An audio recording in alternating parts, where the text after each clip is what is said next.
नमस्कार देवियों, सज्जनों और सर्वप्रिय छात्रों, आप सबका हार्दिक अभिनंदन। उपस्थित हुआ हूँ अभिव्यक्ति और माध्यम में जनसंचार और लेखन। पहला पाठ 11वीं 12वीं दोनों के लिए कॉमन है।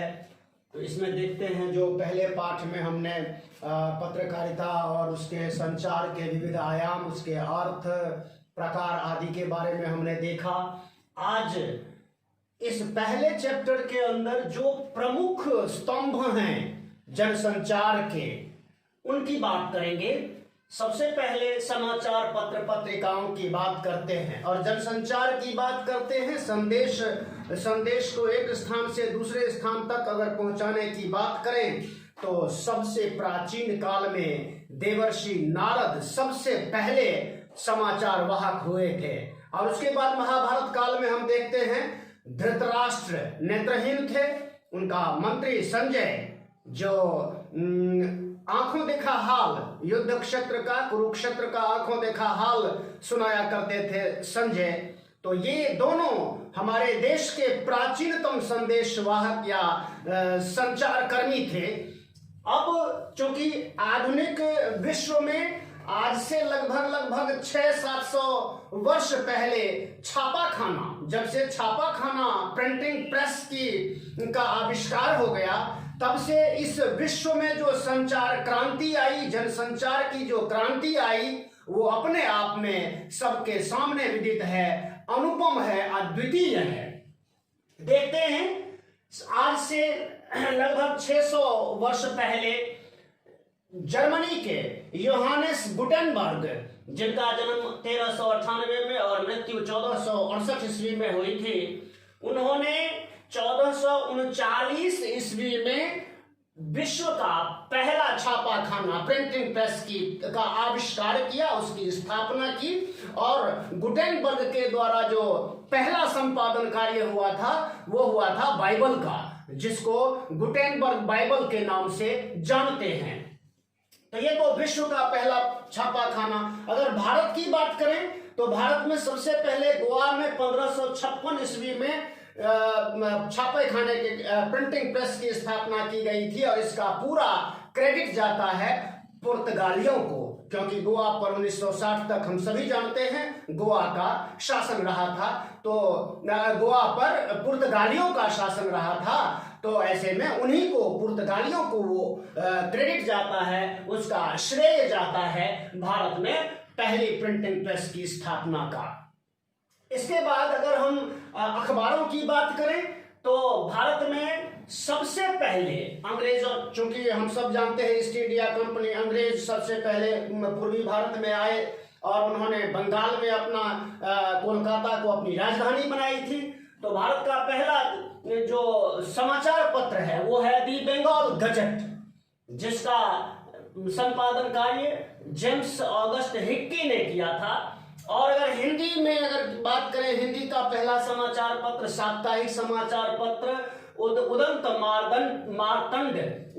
मार्तंड, ये भी कोलकाता से प्रकाशित हुआ था और बंगाल गजट भी कोलकाता से ही प्रकाशित हुआ था। इस हिंदी का जो ये उदंत मार्तंड समाचार पत्र है, इसका संपादन का कार्य जुगल किशोर शुक्ल ने किया था। और स्वतंत्रता से पहले जब हमारा देश परतंत्र था, गुलाम था, तो तब उस समय में पत्र पत्रिकाओं का, समाचार माध्यमों का लोगों पर जन क्रांति को आगे बढ़ाने में और जन चेतना जागृत करने में समाचार पत्रों की बड़ी भूमिका रही थी। तो देखते हैं, भारतीय हरिश्चंद्र, है ना, गणेश शंकर विद्यार्थी, प्रेमचंद, माखनलाल चतुर्वेदी, प्रताप नारायण मिश्र, शिव पूजन सहाय, राम वृक्ष बेनीपुरी, बाल मुकुंद आदि स्वतंत्रता से पूर्व के प्रखर पत्रकार थे, जिनकी पत्रकारिता से जन आंदोलन तेज हुआ था, जन में जागृति, स्वतंत्रता के लिए जागृति फैली थी। तो ये काम किया था। उसके बाद देखते हैं, जो समाचार स्वतंत्रता से पहले जो समाचार पत्र पत्रिकाएं थी, उनके बारे में पंजाब केसरी, हिंदुस्तान, सरस्वती, हंस, कर्मवीर, प्रताप, प्रदीप, विशाल भारत आदि ऐसे पत्रिकाएं थी जिनके माध्यम से देश में, पूरे देश में लोगों में संपर्क होता था, लोगों में जागृति फैलती थी। उसके बाद स्वतंत्रता के बाद हम देखते हैं कि अध्येय सच्चिदानंद हीरानंद वात्स्यायन अध्येय, है ना, रघुवीर सहाय, धर्मवीर भारती, है ना, मनोहर श्याम जोशी, राजेंद्र माथुर आदि बहुत उच्च कोटि के पत्रकार, महावीर प्रसाद द्विवेदी, रामचंद्र शुक्ल, बहुत एक लंबी फहरिस्त है पत्रकारों की। ये साहित्यकार भी थे और पत्रकार भी थे। जो अच्छा साहित्यकार होता है वो अच्छा पत्रकार भी हो सकता है, होता ही है, होते ही थे। तो आजादी के बाद नव भारत टाइम्स हिंदी का दैनिक प्रकाशन है, Jansatta, Nai Dunia, Amar Ujala, Dharmayug, Dinman, Kadambini, India, Times of India, India Today आदि बहुत सारे पत्र पत्रिकाएं हैं जिनका हमारे जीवन में, जन जीवन में बड़ी प्रमुख भूमिका रहती है जिनकी। अब देखते हैं इसके बाद पत्र पत्रिकाओं के बाद समाचार पत्र का स्थान कोई नहीं ले सकता। समाचार पत्र अपने आप में एक क्या कहते हैं ना, भानुमति का पिटारा होता है जिसमें समाचारों से लेकर और दैनिक उपयोग की सारी चीजों के बारे में, शादी ब्याह, रिश्ते नाते, है ना, तमाम एडवर्टाइजिंग, है ना, बहुत सारी चीजों का खजाना होता है समाचार पत्र अपने आप में। इसलिए आधुनिकतम जो है प्रिंट माध्यम है ये, और इलेक्ट्रॉनिक माध्यम इतना विकसित होने के बाद भी प्रिंट माध्यम का जो समाचार पत्र पत्रिकाएं हैं उनका महत्व अपनी जगह पर बरकरार है। इसके बाद देखते हैं रेडियो। 1895 ईस्वी में इटली में जी मार्कोनी ने जो है रेडियो वायरलेस का आविष्कार किया था, वही रूपांतरण है रेडियो। यह एक श्रव्य माध्यम है। श्रव्य का मतलब है जिसे हम केवल सुन सकते हैं, देख नहीं सकते। तो ये और मुंबई में सबसे पहले द टाइम्स ऑफ इंडिया का डाकतार विभाग जो था उसने समाचारों का आदान प्रदान किया था, है ना, मुंबई में। उसके बाद 1936 में हमारे देश में ऑल इंडिया रेडियो की स्थापना हुई 1936 में। 1936 के बाद आते हैं रेडियो। ये तो रेडियो की बात हुई। आज हम सब जानते हैं BBC, radio Moscow, voice of America, all India radio. ये ऐसे चैनल हैं, ऐसे रेडियो स्टेशंस हैं जहां से दुनिया भर के समाचार और ज्ञान विज्ञान से संबंधित बहुत सारे कार्यक्रम प्रसारित होते हैं। उसके बाद टीवी, टेलीविजन 1927 में बेल टेलीफोन लेबोरेटरी के द्वारा सबसे पहले न्यूयॉर्क और वॉशिंगटन के बीच में समाचार प्रसारित किया गया था।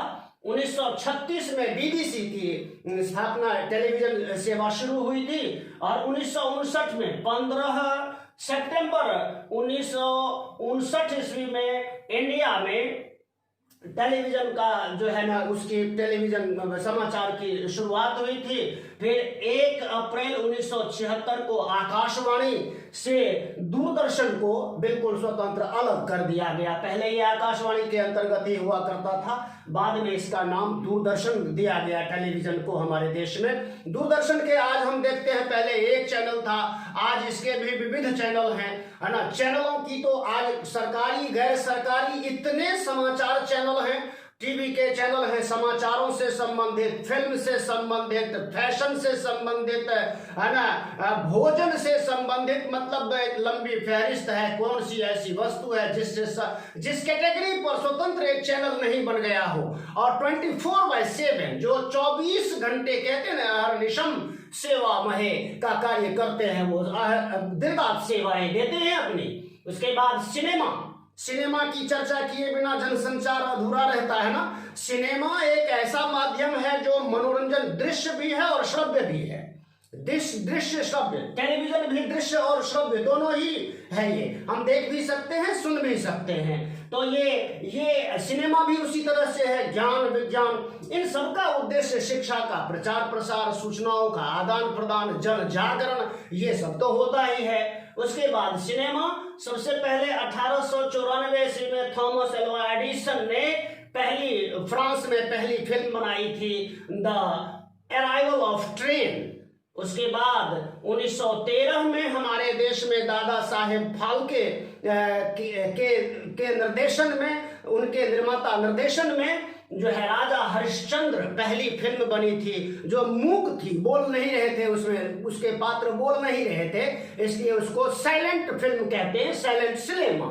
उसके बाद हम देखते हैं, उसके बाद आगे 1931 ईस्वी में आलम आरा भारत की पहली बोलती फिल्म थी, आलम आरा, जिसके पात्र आपस में बोलकर संवाद व्यक्त कर रहे थे।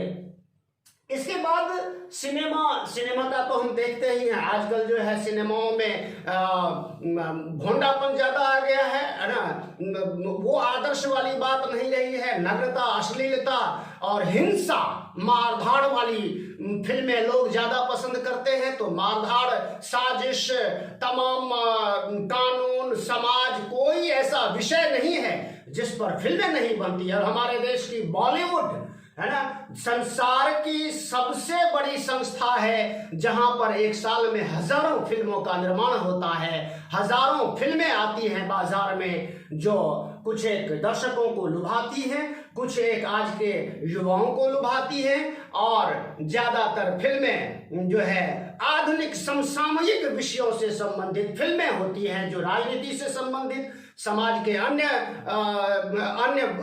क्षेत्रों से संबंधित फिल्में होती हैं। तो फिल्मों का इतना बड़ा साम्राज्य है। एक मुंबई में माया नगरी, फिल्म इंडस्ट्री के कारण ही उसको शायद माया नगरी कहते हैं, है ना। फिल्म इंडस्ट्री सबसे बड़ी इंडस्ट्री है महाराष्ट्र के मुंबई में। इसके बाद आते हैं भाइयों बहनों और सर्वप्रिय छात्रों, इंटरनेट एक ऐसा माध्यम है जिसमें टीवी चैनल भी है, अखबार भी है ना, तमाम तरह की एप्स हैं जो जीवन के हर क्षेत्र से रिलेटेड है। और ये एक इंटरनेट क्या है, अंतरवैयक्तिक प्रक्रिया माध्यम है, अंतरवैयक्तिक क्रियाएं होती है इसमें। यानी कि एक व्यक्ति जो मोबाइल में इंटरनेट या कंप्यूटर पे इंटरनेट चलाता है, तो वह मूक नहीं रहता, मूक रह करके भी वह संचार कर रहा होता है, चाहे वो एक से कर रहा होता है या अनेक से कर रहा होता है। हम आज हम सब देखते हैं यूट्यूब, व्हाट्सएप, फेसबुक, तमाम जूम, गूगल मीट, और सबसे बड़ा सर्च मशीन, सबसे बड़ी गूगल, याहू। इस पर आप एक क्लिक, दुनिया की कोई ऐसी वस्तु, कोई ऐसी सूचना नहीं जो इंटरनेट पे उपलब्ध ना हो। इसीलिए इसने विश्व ग्राम, ग्लोबल विलेज का एक मेंबर बनाया हुआ है, सभी को बनाया हुआ है।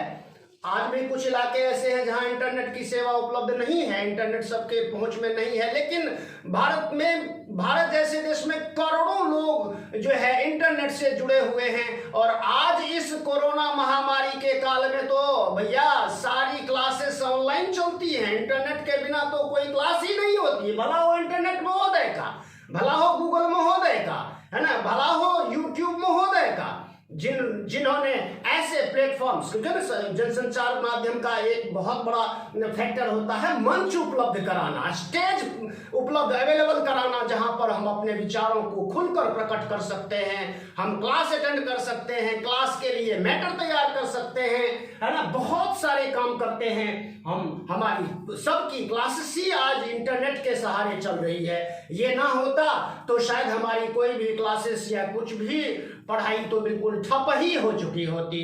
तो इसका इतना बड़ा, और जनसंचार का अगर प्रभाव देखें तो जीवन का कोई ऐसा क्षेत्र दिखा दीजिए जहां जनसंचार का प्रभाव ना हो। शादी ब्याह, उपनयन, मुंडन, है ना, तमाम मांगलिक कार्य, तमाम बातें, तमाम चीजें, है ना, टेलीफोन पर, तमाम एप्स के माध्यम से, इंटरनेट के तमाम प्लेटफॉर्मों के माध्यम से सारी चीजों का संचालन, है ना, और रुपयों का लेना देना, लेन देन, उसकी सब कुछ डिजिटल कहते हैं, डिजिटल इंडिया, डिजिटल वर्ल्ड है ना, सब कुछ एक फिंगर पे है ना, एक कुछ नंबरों के सहारे बहुत सारी चीजें नियंत्रित हो रही हैं। ये सब और सब हुआ है इंटरनेट के कारण। और ये सब चीजें इंटरनेट में देखिए क्या नहीं है, सिनेमा है, रेडियो है, टेलीविजन है, समाचार पत्र पत्रिकाएं हैं, तमाम ये समाचार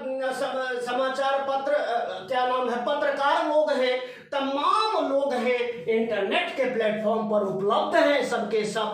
तो इसने सबको अपने में समेट लिया, लेकिन सबका महत्व अपनी अपनी जगह पर एज इट इज मौजूद है। लेकिन एक इंटरनेट ऐसा, इसका प्रभाव ऐसा है, इसका महत्व ऐसा है कि बाकी के सारे स्रोत, सारे माध्यम इसके प्लेटफॉर्म पर उपलब्ध हो गए हैं, इसके सहारे में आ गए हैं, इसकी छत्र छाया में आए हुए हैं। यानी इंटरनेट पर सारे ये सब रेडियो, टीवी, न्यूज़पेपर्स, मैगजीन्स, सब कुछ अवेलेबल है।